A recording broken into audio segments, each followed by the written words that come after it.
So you've been in the gym for a few months, maybe even a few years. Things have been going really well. You've seen a little bit of progress compared to when you first started. Maybe the body fat's coming off a little bit. Maybe your abs are coming through a little bit as well. Maybe you're seeing your chest and arms grow and things are going great. All of a sudden, it seems like things are starting to slow down. You're still showing up to the gym. You're still hitting the good foods. You're still making a good effort. Maybe even still getting stronger, but your body's just not changing anymore. It kind of feels like it's hit a bit of a wall. Maybe it's a plateau. Maybe you haven't been seeing progress for a few weeks, maybe a few months, or maybe it's even been years. Now, this is going to happen to every single man on their journey in the gym, whether they're trying to lose body fat, gain muscle, or do both, or just fix that kind of skinny fat physique. There's going to be a point when your body just gets to a point where it's comfortable and it will not surpass it, and it will hit a plateau. Now, I'm no stranger to this. I've hit many plateaus in my time. In fact, if I show some photos, you can see here that I basically look the same for the best part of about 6 years, even though I was training and eating really well and training very hard as well, I might add. And then I kind of realized where I was going wrong, and I was able to gain about 40 pounds naturally in about 9 months. And that was because I figured out, okay, right, I've hit a plateau. What I was doing wasn't working, and I was missing a few key fundamentals. And I can say the same for a lot of clients I've worked with. Take my client Avi, for example. He was training for about 3 years on his own, gained a bit of muscle, kept himself quite lean, but he just wasn't seeing any progress for a few years. Then we worked together and he was able to gain more muscle and keep it very lean at the end of it. Same with my client Leon. He was training for 2 years on his own, made some decent progress and had a decent physique, but he couldn't drop any more body fat and he couldn't quite add any more size, and he just wasn't sure what to do. His training was getting very, very samey. But then in 11 weeks, we was able to lose more body fat, gain a bit more muscle in his chest and shoulders. And then you've got people on the extreme end, like my client Ross, who've been trying for legitimately about 10 years on and off, trying to lose body fat, bring his abs in, maybe tone up a little bit. We worked together for about 16 weeks and he was able to achieve a good transformation in that time frame. Now, that's not to show off and say, oh, look at me, look what I've done. It's just trying to show you firsthand that, you know, this video is worth watching, because I'm not just pulling this out of my ass. I'm not making this up. I'm just showing you exactly what I've done to help myself and my clients push past plateaus, because it is a very annoying thing. And I've always hated plateaus. And anytime I asked for advice, it was just keep training, mate, keep pushing, mate. Have you tried chicken, broccoli and rice? It was always surface level. So let's get straight to the point. I'm going to break it down into 3 main things. If you've hit a plateau, it's probably one of the following. And I'm going to start with the training side of things, because that is where most men tend to go wrong. So speaking of the training side of things, there is a big difference between exercising and training. Now, exercising is what you see most people do, right? You go to the gym, you have a go on some of the machines, maybe you do a bit of chest press, maybe a little bit of lat pull down, and then, you know, you see a dumbbell in the corner, you go and give it a nice little curl, and you're exercising, spending calories, and that's great. If you're brand new to the gym, that's great. But if you've been going for a few months or maybe a few years, that's not going to cut it anymore. There needs to be a little bit more purpose and direction and effort and almost strategy behind your training. So if you're going to the gym and just exercising, going through the motions, maybe you're doing gym classes, maybe you're doing some jogging and running, it really depends on the goal that you're working towards. These things are kind of entry level. Once you've done them for a little while, the body will adapt, which is great, but then it's also a problem. Your body's adapted. You need to find the next level. So depending on the goal and what your dream physique is, will obviously massively dictate what kind of style of training that you're going to go for. But the bottom line is, if you've done all your exercising, it's now time to start training. And I don't want to be too surface level. What does that mean? It just simply means probably just putting in a bit more effort, or having a bit more of an idea of what you need to be doing next. I'll use a basic bench press, for example. Let's say you've gone to the gym and you've done 3 sets of 10 with about 80 kilograms, right? Whatever that is in pounds, 180 pounds, or I'm not sure. You get your 3 sets of 10 with your 80 kg, and it's quite challenging. You know, it's still hard. You still get a bit of a pump. You're still pushing yourself to get there, but you've done that for maybe the past 6 weeks. And nothing's changing anymore. And you think, well, now what? It'd be very easy for me to say, hey, just add some weight to the lift, and you might be able to do that, and it works, in which case go ahead and do that. Or it might mean that you've kind of hit a natural limit, a natural plateau, and your body just won't pass it. So you either got to try pushing a little bit harder, or you can add more volume to the workout. You can change the rep scheme. You can go for a 5x5 system. Either way, there needs to be some sort of plan and direction to your training. Otherwise, you get stuck going through the motions. And think about it logically. If your body's just doing the same thing over and over again, why would it change and get better? It has to have a challenge that it has to strive just to reach and outdo itself previously, to adapt and then get better and stronger, and then obviously ultimately change and look better. Essentially, I'm talking about progressive overload, right? We all know what progressive overload is, but I like to explain things in a real world example. So that's the first thing, right? Are you exercising or are you training? And a good way to kind of solve that is just log your workouts, write them down, stick to one workout. Don't jump to like, I'm going to do high volume this week, I'm going to go low volume next week, and I'm going to do this thing, and then plyometrics and a bit of CrossFit. If it's all over the place, it's chasing two rabbits at once. You're not going to catch either one. Chase one rabbit, pick one metric, one workout plan, stick to it long enough, and adapt it around you. You'll be surprised how much progress you will make just by doing that. So we've kind of covered the training side of things a little bit, and I'm going to cover a third point which kind of covers the training side as well. But the second thing, which I would arguably say is the most important thing, if you've watched any of my videos, you already know what I'm going to say: calories, right? So I do talk about calories a lot because if you've been in the fitness industry for 5 minutes, you know that calories are extremely, extremely important.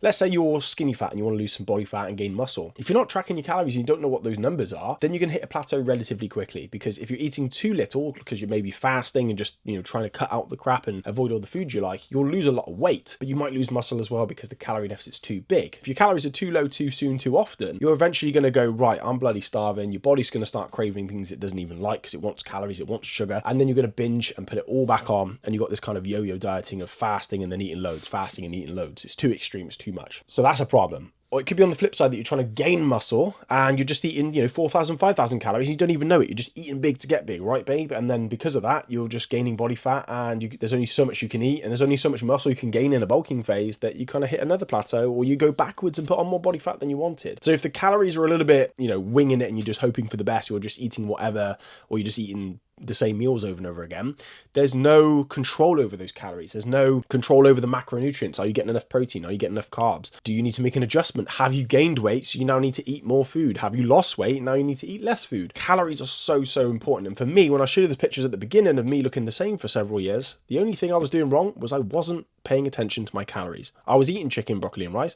I was drinking mass gainer shakes. I was taking creatine, and I was training really, really, really well. I got stronger because I was consistent, but because my food didn't change with me, I just looked the same. I hit a massive plateau. I basically didn't make progress for about 4 or 5 years.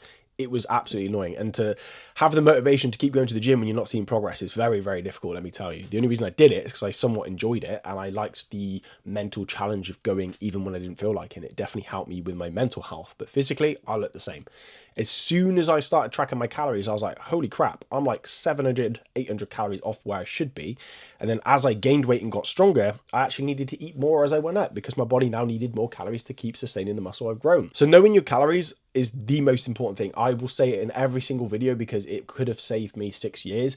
And I've been a coach for well over 10 years. I lose track. And I've helped over 135 men completely transform. I've helped more men than that total, but in terms of skinny fat men, I've helped over 135, and a few women as well, of course. And what I've learned from that is every single person I've spoke to, their calories were wrong right off the bat. They come in, they're like, hey, I'm eating this, or I've never tracked, or I don't like tracking, I've not done this, I've done fasting, I've done keto. As soon as we plug in their numbers, they start seeing results, because that was the main thing they were missing at the start. And then when they start to plateau, which is inevitable, we have the numbers, we know what adjustments to make, so we can continue to make progress. That's how people like Reese like this was able to completely drop his belly, drop his body fat around his arms and his moobs, and actually build muscle all within one recomposition, and that is 12 months, start to finish. No drugs, no creatine, nothing. Yes, he took some supplements of whey powder, but there's no SARMs or TRT, because a lot of people go, oh, this is all natural, mate. Yeah, meaning they didn't take Tren, but they took everything else. Do you know what I mean? 100% natural, nothing crazy in there, right? Maybe a few ciders as well.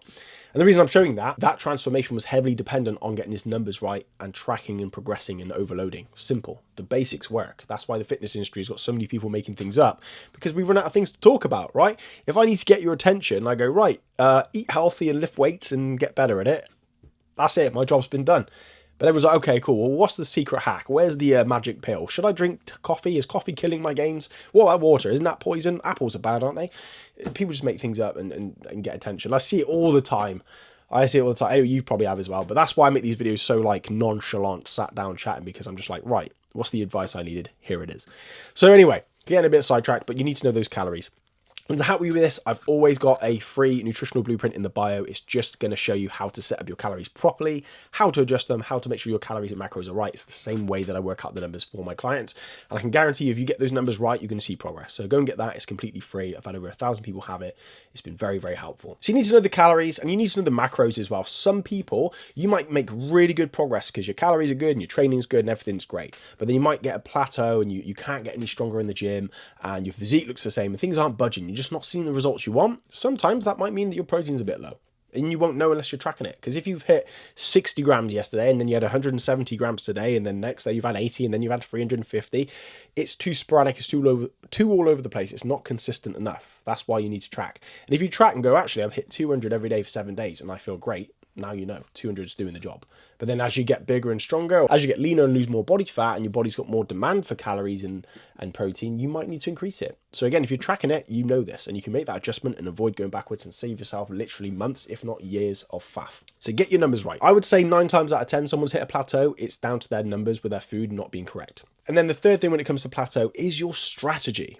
Right? Are you doing the right workout plan for the goals that you have? If you want to get bigger, stronger, and leaner, and you're doing CrossFit, you'll get more conditioned, yes. You'll probably get a little bit fitter, yes. You might even burn some calories. You're not going to get bigger, and you're probably not going to keep much muscle if you're doing that. So that strategy, CrossFit strategy for the goal physique that you've got is not going to be the right way. I've had so many people leave comments on here saying they want to get, bigger, stronger, and leaner, and I recommend they track their calories. And they're, no, I want to do fasting, and then I'm going to eat less on these days, and then I'm going to lift weights. I'm like, okay, that you'll lose weight, but you're not going to gain muscle, and you're actually going to lose it. You're going to go catabolic if you're not eating enough and you're lifting weights. How are those muscles going to sustain their size? They're just not. So you need to make sure that strategy is correct for you. Now, with all my clients and the transformations that I show you, obviously I build this out for them custom. Everyone's different. Everyone's got different schedules, different levels of responsibility. In fact, Avi, the guy I showed you earlier at the start, he works 60 plus hours, probably more on the side of 80 per week. He also studies full time. He has a long commute. He has to do a lot of networking events. And then he also fits in a social life, running clubs, and time to work on his own car because he's a petrol head like me. So he's a flat out busy dude. So his strategy, we have 3 different plans for him. One for his normal week, one for his busy week, and one for his traveling weeks where he hasn't got much to do. Does he have a perfect week every week? Hell no. No one does. But because he's got a strategy for each one, it's manageable and he makes progress every single week because of that. So having the right strategy is very important. And again, I don't want to be too vague. I don't like being vague. When these people go, oh, this is how you do it, and they're just they gloss over the details. When I say strategy, I mean, what is your workout plan? Does it fit your week? Is it built around your genetics, your build, your biomechanics? Like for example, I got really shit chest. So my workout plan is very chest focused and it's very specific and my technique is focused on. And then I will track my workouts, particularly for my chest, and I will review it and adjust it over time. It sounds complicated, but it's really simple. You're just basically hitting your nutrition, hitting your workouts, putting in a lot of effort and reviewing it and adjusting it when needed. Because if you just wing it and just show up to the gym like everyone else does, you're going to look like everyone else. You're going to hit a plateau and you're not going to know what to do next. Now, don't get me wrong, there's always an exception to that rule, right? I know some people that just go to the gym, smash the weights like crazy, and they look insane, right? But I'll be lying to you if I said that was the common result. It's not. These people have incredible genetics. And if you've got incredible genetics, you wouldn't be watching a video saying, how do I push past my plateau? Because you would just keep going because your body would hyper respond to everything you do. If you've gone to the gym, if you follow a diet and you haven't quite reached the goals that you want right now, you've probably hit a plateau. Or you might just dial it right back to the beginning. You might not even be consistent enough. So in which case it would then be, let's review your structure. Let's review your week. How many responsibilities do you have?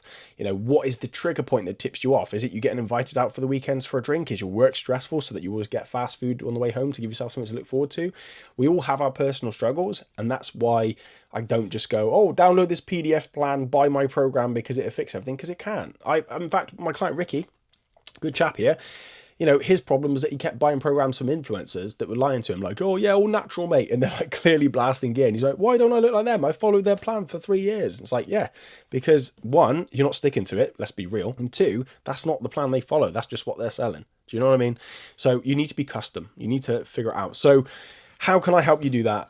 Download the nutritional blueprint so you can work out your numbers, and I explain everything in there so it's sorted. If you get stuck with that, you can Google a calculator. You can drop me a comment. It's not a problem. When it comes to your training, keep it simple. There's no point you going, right, I'm going to do this amazing 8 day out of the week training plan that super Mr. Olympia follows, because you aren't them and you haven't got their schedule and you don't have their responsibilities or their genetics. So it's not going to work for you.